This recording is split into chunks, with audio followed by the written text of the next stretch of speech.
We got to work on our intro. We do. I suppose I will just say welcome to It Belongs in a Podcast. So we have Brandon Kleyla with us today, and as always, Alex Arnold, my co-host. Hello, Uh, hello. we're very happy to be back again. We may have skipped a month. We promise that won't happen again. We were out of town. Anyway, no Very busy excuses. with Crusaders Con. But Brandon, thank you so much for hanging out with us, giving us a little bit of your time. I've got Happily. I've gotten to talk to you before, but we really haven't dug into some of the stuff that you've done. So I guess we'll start with the most obvious one for me, which is Indy fans. I mean, tell me a little bit about that. Like, where did the idea for that come from, or when did you kind of boil over and say there's enough here to do this as a documentary? That little chestnut. Yeah. What was it? 2008. Skull came out, I think. So 2007 or so.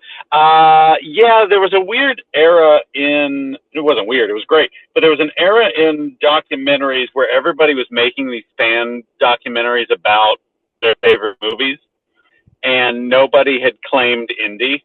So I wanted it. There was a couple really good ones on Ghostbusters. There was obviously plenty of Star Wars. There was Lord of the Rings. There's all those, but nobody had done Indy, which was funny because Indy had a movie getting ready to come out, right? So it seemed like it seemed like the no-brainer that everybody would be doing, but nobody was doing it. So I just kind of started, and I started simply with guys I knew and collectors and stuff, and then it just kind of branched out, and when I had an opportunity to talk to somebody, I'd be like, "Ooh, hey, you worked on Indy, Deborah. You worked on Indy, Vic. That sort of stuff." My Vic Armstrong story is the funniest of this and was the coolest moment of that whole experience. I had emailed him and couldn't get a hold of him, and no response. And at the time, I think this was the first time I got laid off from WDI. I think I was laid off like 3 times. So I think this was like between right after the first time. And I was working at a fancy golf course, cleaning clubs and golf carts. And I was at work one day, and Vic Armstrong walked up, and had been golfing all day with some friends, and dropped their cart off and walking to his car. And I went, "Holy crap, that was Vic."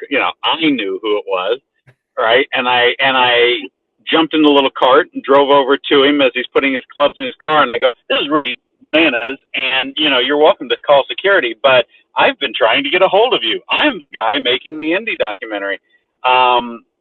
And Vic was lovely and amazing, and opened his house to one of his houses, opened his house to us for the afternoon, and we did our interview. But the coolest part of that was Wendy, his wife, just happened to be home that day, who rarely does interviews. Yeah, and she rarely does interviews. So to get her to sit down for 2 minutes and talk about being Marion and Willie and Elsa, and for them both to talk about running from the plane as it blows up, and that crazy being on the rope bridge when it snaps and all of that, that was amazing and the highlight for me. Because as much as we love Harrison and everyone else, I was like, yeah, but Vic is kind of really indie, right? Like he's the one that did it.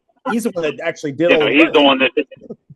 Yeah, he's the guy that jumped from the horse onto a tank. He's the guy that hung on to it. So it was very great afternoon. And then we had Deborah Landis, who is a sweetheart and still a dear friend, and opened her house to us. And I'll never forget pulling up and her yelling, "Hey, go help him with his camera equipment!" And John Landis coming out in his pajamas to help me get my stuff out of the trunk. Yes, dear. But they're both lovely, lovely people. Yeah, no, it was great, and it hit at the right. It's a very long answer. How much time we got? It was hit at the right time, and Skull came out, and here we were. But yeah, that was a little moment of history for sure. That's awesome. I've got a question now. Was there anyone that you were trying to include that maybe you got close to including in this documentary, but didn't?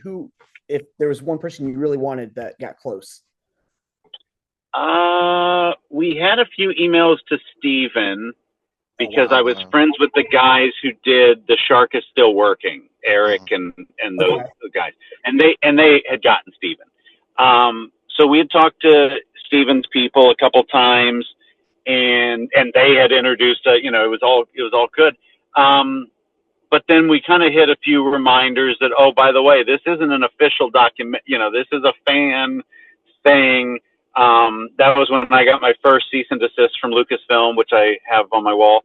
That is frame worthy. Yeah. Yeah, it is. Yeah, I have a very weird career. So Steven probably would have been the most, but honestly, anybody we actually reached out to was like, yeah, sure. And I knew not to aim too high, right? Like I knew to go get and I kind of wanted to get the people that you don't often hear from, not the, here's another Harrison interview, even though I would have gladly taken it. But nobody talks to Vic, nobody talks to Deb, that sort of thing. The funniest and now flash forward saddest was I had emailed Drew Struzan and had chatted with him. And this was before he kind of had his renaissance where everybody really went, good God, we love you. So he wasn't really used to that yet. And I remember getting an email back and him going, look, I just paint the posters. Nobody wants to hear what it's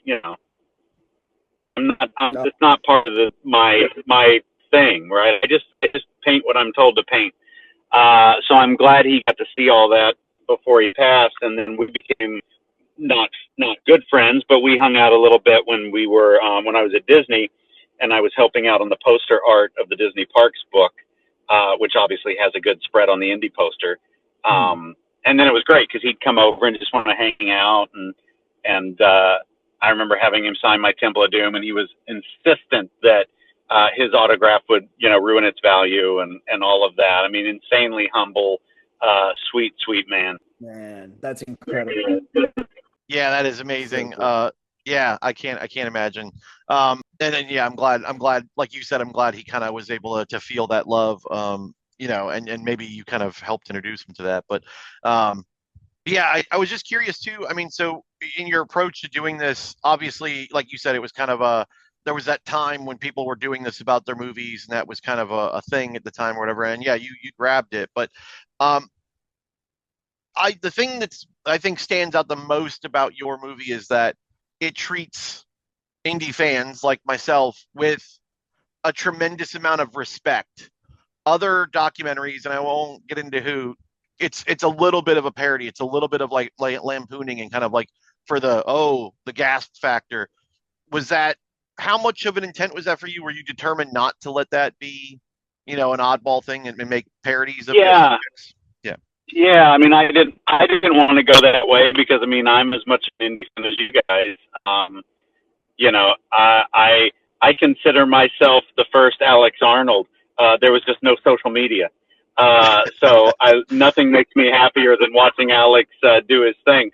That was obviously intentional, but also too, as much as there's a difference, and I mean this with the most respect to my Star Wars friends. There's a difference between putting on a leather jacket and putting on a stormtrooper outfit, right? Yeah. So while be it, Star Wars fans are obviously educated people, Indy fans, it's fascinating because a lot of them are archaeologists, and that's why they became archaeologists. They are teachers. They are, it's a different caliber of person. And again, no, I mean that with the most respect to all the other fan bases, but yeah, no, definitely didn't want to make, and it seemed like the easy way out to just make fun of everybody, which was never the intention, nor, what we wanted to do in any way, shape, or form. Because I'm one, I got my leather jackets, I got my whips, there's a whip in the trunk right now. So no, it was never, we never wanted to do that. And that was one of the reviews we got, from one of the people we interviewed who worked on the Indy ride and one of the old guys. But yeah, I had everybody kind of write a little blurb about it. And that was it's not a freak show, right? It's respectful, and it shows where people came from. It shows why it's important to people. That was a good one, so it just, we went a different purposefully went a different way, and then we can still have fun. I mean, you can still poke fun at a bunch of, grown men in leather jackets and bullwhips, being little kids. I mean, Yes. absolutely nothing wrong with that. Yes. But yeah, that was never going to be the main focus of the piece, for sure. So, Yeah. and I got to say, like, to what you said about, you being the first me, is a lot of the inspiration I've had of doing this was because of, this documentary that you did. And I've been a longtime fan of yours. And it's just crazy that, I feel lucky to be able to call you a friend of mine now. I was gonna say, we hung out on Saturday. We see each other quite a bit now, and it's just pretty surreal to me. So. Well, it helps when you know where I'm going to be every Saturday morning. Sure. But yeah. Oh, good. He doesn't think I'm stalking him. Yet. Yeah, no, it's not stalking if you know where I'm going to be. Yeah. And I don't change my patterns in any way, shape, or form. Yeah. Obviously, you mentioned the Indiana Jones adventure ride, and you've developed a relationship with Tony Baxter, who's a big part of that whole ride. And it was funny because I actually saw Tony Baxter recently, and he still talks about, Indy fans, and he brought you up, all these years later. And I just thought that was really cool. And, someone of that, caliber, it meant that much to him too, so it was really cool when I was. Yeah, that was how the doc was how he and I first met. And then, obviously later, lucky enough to work alongside him and work on my own projects, and then hit a wall and then run upstairs and go into his office and go, "Hey, help me with this. What am I missing? What am I not seeing when I look at this drawing? What should I be thinking?" He was here the other day, and he was giving me a hard time about something. And he goes, have I taught you nothing? You can do this, and you're like, oh yeah, that's true. Yeah, no, great guy. And yeah, definitely one of those I still go, wait, what? Cause again, I'm still a fan, I don't think I've ever I think I've called him on the phone once and spoken. We text more than anything, because I still go, I can't call Tony Baxter. That's ridiculous. He's not going to answer the phone if he sees it's me. That sort of thing. Yeah. Too cool. That's awesome. So then let me ask you. So what was your first experience with the ride in California then? I mean, when you finally took it in and you were able to kind of ride it and be a part of it the first time, what was your thoughts on it? And I will say that Alex and I, surprisingly, have not yet been on this ride, so we're going to really live vicariously through Shocker. you. Yeah, it was. Obviously, I grew up in Florida, so I didn't make it out to California until the ride had first opened. So 95 or whatever. So, I think I wrote it in the first year that it was open, which was pretty great because, again, no social media, no anything back then. There was a Disney magazine that in the very back would do a little news spread of things happening in parks around the world, and it would go, "Oh, a new Indiana Jones thing's coming to Disneyland," and that's all it would say. Right? There was nothing else about it, and you're like, "What are you talking about?" Right? Now we can't keep anything secret. So yeah, it was a different experience back then. But yeah, I mean, being able to go to Disneyland for the first time and have that there for the first time.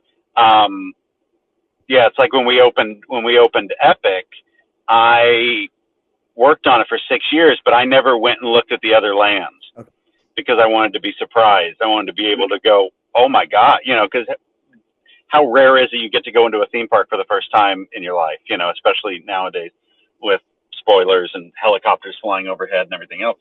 And it was amazing. So yeah, I have it on video.